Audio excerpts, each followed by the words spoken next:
Good afternoon, this is Stuart. Hope everyone had a nice weekend.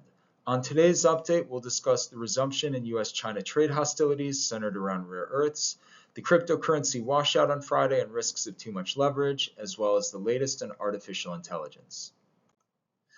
Last week, in response to a perceived increase in U.S. trade hostilities that extended export controls to Chinese subsidiaries, China surprised U.S. trade negotiators and the Trump administration, who have been working toward a trade framework to be cemented in the coming weeks, by announcing new global export controls on rare earth elements and related technologies. China's new rules would require export licenses not only for raw rare earth materials, but also for processed products like magnets and semiconductor components, even if they're made abroad, so long as they use Chinese rare earth inputs. The move effectively would extend China's control from mining to the entire rare earth value chain. Because China still accounts for over 90% of global rare earth refining, it's a significant choke point in global trade. The Trump administration immediately pushed back, with the president announcing via tweet a 100% tariff on all Chinese imports effective November 1st. He also floated new export restrictions on advanced software going to Chinese firms. China dismissed the criticism, warning of corresponding measures, and also called on the U.S. to withdraw its tariff threat. Unsurprisingly, markets traded down sharply on Friday, though have recovered much of the loss as of this morning, as each side seeks to walk back from taking extreme measures.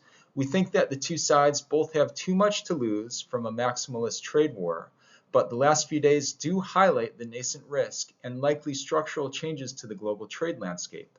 For strategic industries such as those related to technology, we expect more trade friction and more focus on self-sufficiency within allied trade blocs. The strategic industry top of mind is indeed rare earths. These are a group of 17 elements critical to modern technology. End uses include semiconductors and electronics, magnets for military defense systems and precision sensors, smartphones and TV displays, as well as electronic vehicles and batteries for energy storage, and finally, fuel refining catalysts. While rare earths are not all that rare in actuality, China controls about 70% of global mining and, as we mentioned, 90% of refining. That refining dominance is the real choke point. It's an expensive, low margin, and high pollution industry that the US and Western nations decades ago largely ceded to China.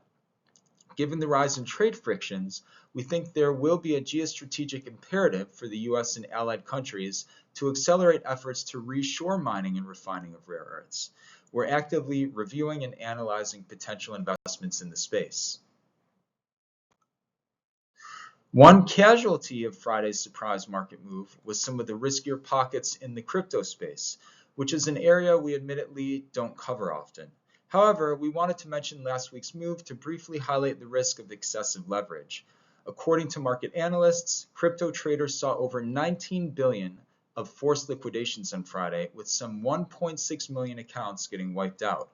Many losses came from retail traders using leverage of 50x or higher, meaning that a 2% move down could result in an account liquidation. While we do think there's a case for deploying margin at times, the leverage ratios in crypto were extreme, especially considering the volatility of the underlying assets. The takeaway is that while leverage can inflate markets, it can also accelerate losses, and that it's essential to understand the risk of underlying assets one owns and to manage that prudently. Finally, an update on artificial intelligence. This morning, OpenAI extended its partnership with Broadcom to design custom chips for up to 10 gigawatts of compute, or some $500 billion. This comes on the heels of similarly sized deals with NVIDIA and AMD. We're true believers in AI and have seen productivity benefits in our own workflow.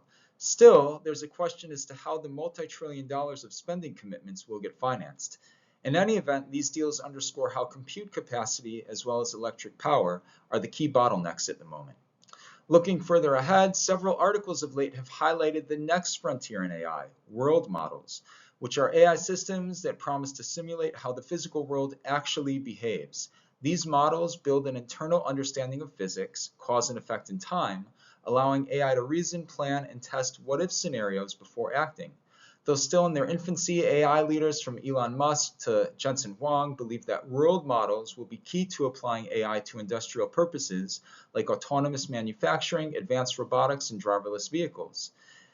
Jensen Huang, the CEO of NVIDIA, even predicted that the market size of such models would equate to the totality of the global economy.